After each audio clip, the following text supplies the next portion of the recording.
Hey guys, and welcome to another brand new video. In this video, we actually have some pretty bad news going on over here when it comes to Xbox, and apparently today's just been a pretty big Xbox day when it comes to news, where we're now seeing the actual end of one of the best Xbox Game Pass deals, and this is also maybe signifying maybe some cool upcoming news, but either way, this is kind of bad into maybe potentially good news, depending on what's going to happen the next few weeks, few months. Whereas going to have a few other little various stories, but this was probably the biggest one to go and talk about, and as well, like I said, it's probably just apparently an Xbox weekend going on for the news. So make sure you guys are subscribed with the notifications on as well. If you guys do want to go pick up any PlayStation consoles, they're actually up on sale right now for $50 off. Link down below. Not a scam, just Amazon. We have the Twitter and Twitch down below as well. And if you guys want to give your thoughts and comments, because I do think this is kind of a little bit of a sketchier thing going on and something I'm not really too happy with, give me your thoughts and comments down below. So, very first and foremost, if you guys do or do not know, Xbox Game Pass is a very good deal in terms of gaming, and depending on the various tiers, if you guys go with gold or normal stuff, it's a various price point.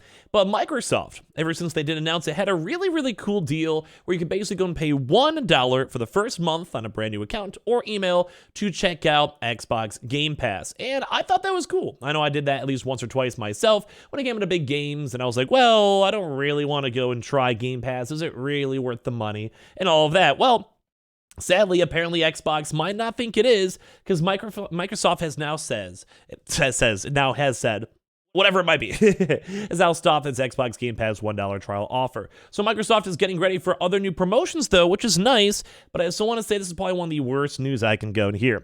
I do think a lot of folks are skeptical on trying brand new subscription-based services, and if you guys look at things, say, like Netflix, or other various things, too, like even Amazon Primes, many times there's been either really cheap first months, or basically free months to you kind of get the trial, to get yourself roped on in, and go from there. And I always think that's a really good offer when it comes to companies, and I think it's just nice, or especially if you have a friend who's newer to gaming and you guys want to try to rope them on in, whatever it might be, I think it's a really good deal. So the fact that they want to now get rid of this $1 deal is not so good. So Microsoft has now stopped its $1 trial offer for Xbox Game Pass Ultimate and the PC Game Pass.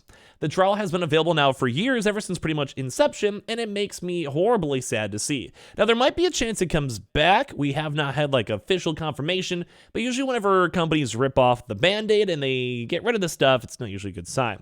So the trial has been available for years with brief periods where it wasn't available in certain markets, and it now looks like Microsoft is considering just doing brand new promotions instead of just this $1 deal. We have stopped our previous introductory offer for Xbox Game Pass Ultimate and PC Game Pass and are evaluating different marketing promotions for new members in the future.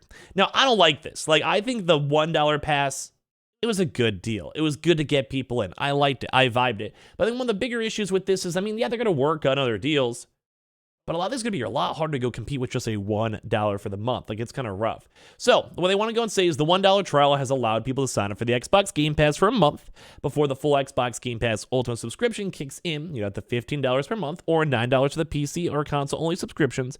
And it's been a great way to recommend a service to friends or family members. I agree. On Twitch, I do recommend it. Or for brand new day one games, I do recommend it, especially how Xbox does it. So it's kind of sad to see this go away.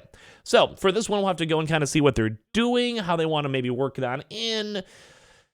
But it kind of also gets into the point of people are speculating, myself included, especially with them trying to go drop all this money on, say, Call of Duty and all these other Activision games, that this might just be a brand new price increase looming at the end of the day, which is not good. We don't like seeing this. We don't like seeing the vibes. We don't like seeing everything. We don't like having to pay more money.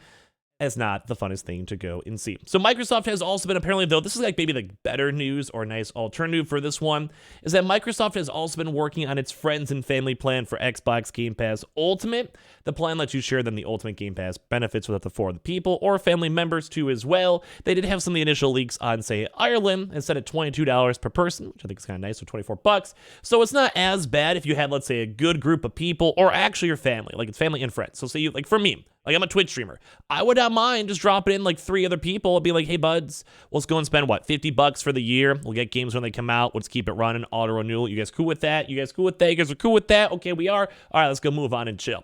I'm cool with that. I would actually be okay with that. But it's still hard to go and get that introductory competing offer, because for even on my YouTube channel, I've encouraged people just to say, just go for it. Enjoy it for the month. See if you like it. I mean, I kind of go on the on-off. Sometimes I'll have it. There's a lot of games coming. Sometimes I don't. Like, I'll probably keep the next, 4 months or so with the ongoing upcoming games. But after that, I'll probably be gone until something else or big or Starfield or whatever comes out. And I'm sure a lot of folks are going to re-up for Starfield. And maybe that's why. Maybe they just have a lot of big games coming, such as, Redfall, soon TM, or the Minecraft game, soon TM, or later this year, Starfield, soon TM. So maybe they just want to try to get all their money out.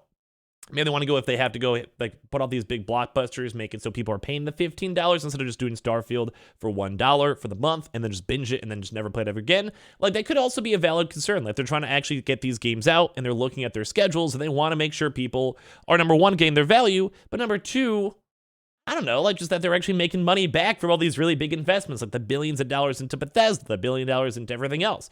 So it's intriguing to see. So basically, Microsoft expanded this friends and family plan to New Zealand. Now it's in South America or Africa. Now it's in Chile, Hungary, Israel, and Sweden. And as well, we have all these other various things too for other countries that they're going to be working out for. And they're even doing this a new trailing subscription for less than a year. There's a lot of interesting stuff they're doing. And as well, they also open up this to another 40 different other countries for Game Pass. So maybe that's another reason why they're trying to go bump up the prices, because they're trying to expand. They're trying to get different countries and regions involved with it and everything in between, which I could totally see. So, yeah, it's very, very kind of sad news that the $1 deal is gone. I'm a little bit upset about this. I'm sure if I would have browsed through social media, some folks also might be upset about this too. But I do think as of now, there's probably a lot of folks who have already done the $1 trial. They've already done it as is, so they don't have to worry about anything else. I think it's good. I mean, it's good for them as a business. I think it's bad for consumers. That's just my take on it. I think they're also going to probably get rid of this Xbox Gold at some point, like Xbox Live and all that, and try to rope in everyone just into Game Pass into one big central offer and try to maybe tone down servers or accounting costs or whatever and just get it all funneled into one big thing so they can look at those numbers for growth instead of Game Pass going up, Xbox Live going down, but it's in theory the same subscribers, just doing different services or whatever it might be. So kind of sad news to go and wind down with that one. Now, some other kind of cool news as well. Looks like Dead Cell's actually one of my favorite indie games out there. It's actually got a nice little cool PlayStation 5 release and a physical bundle if you guys want to go and check out any of these. Probably one of my favorite indie games. Very, very good. But they have brand new stuff with their Castlevania type style coming out, which I think is kind of very, very nice. And also do have the Dying Light update too, in case you guys are curious on this one. Where Dying Light 2 next update set for April 20th. We'll actually also having brand new Transmog stuff, a new sneak peek at the DLC, just in case you guys are curious. I know a lot of folks actually enjoyed Dying Light, and I've been seeing them actually doing a lot more sponsors and promotions these past few weeks/months, so it's also kind of nice to go and see from that. Now, for some other various big things too, we saw a lot more Final Fantasy news and also some gameplay. If you guys want some gameplay, I might do a little bonus upload tomorrow, where Final Fantasy basically 16 producer shares some more of the technical details on all these graphics and game date modes and all this. So the game will now be confirmed having 2 performance modes. So basically a graphics mode that targets 30 FPS while running at a proper 4K. We've kind of seen this kind of as a standard for other kind of bigger PlayStation games or games like Ratchet and Clank, etc. And then another frame rate mode that targets 60 FPS while compromising on resolution, likely to be close to 1440p. So basically we're either seeing the nice 4K, Big Daddy mode, you get those beautiful graphics, but not as good frames, and then they also have the usual frame rate mode as well. So during the demonstration, she'd also shared the PS5 hardware will be taking advantage of the game's load time by demonstrating that a save file being loaded during gameplay takes around 3 seconds just to get into gameplay.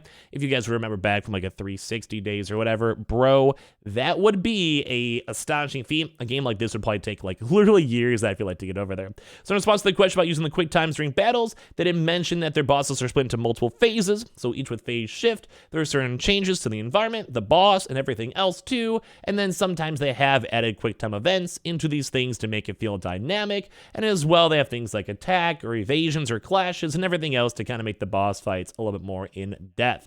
And I do think a lot of folks are saying that there's going to be both good areas, smaller areas, better areas, or whatever it may be, and you can kind of go from there.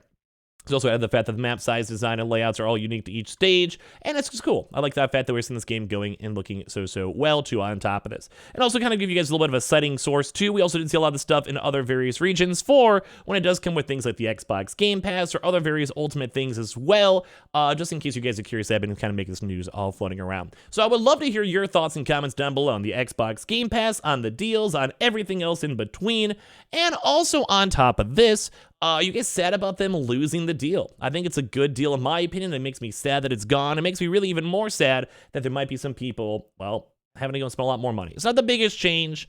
although I think it's something definitely to go and note. And we've also been seeing even PlayStation try to do bigger deals and also improving their PlayStation Plus subscription plan and also their own streaming plans too. So we actually might have a little bit more competition coming than we'd all expect. So give me your thoughts and comments down below. We have the Twitter and Twitch room down below if you just want to hang out and chill. We have the Target links, Amazon links for all the additional consoles up on sale. And I appreciate you guys all so much here for watching in the first place.